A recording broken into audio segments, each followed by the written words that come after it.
really need to know what they're saying. And we need to know what they're thinking. And we need to know who they're talking to.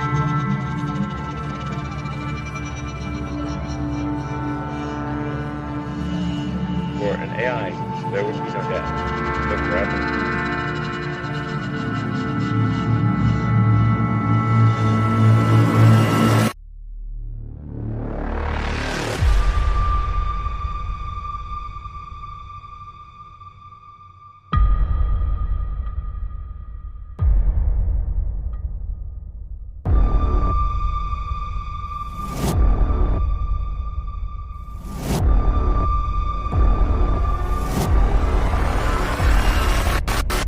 Ladies and gentlemen, it's my privilege to speak to you today about the power of big data and psychographics.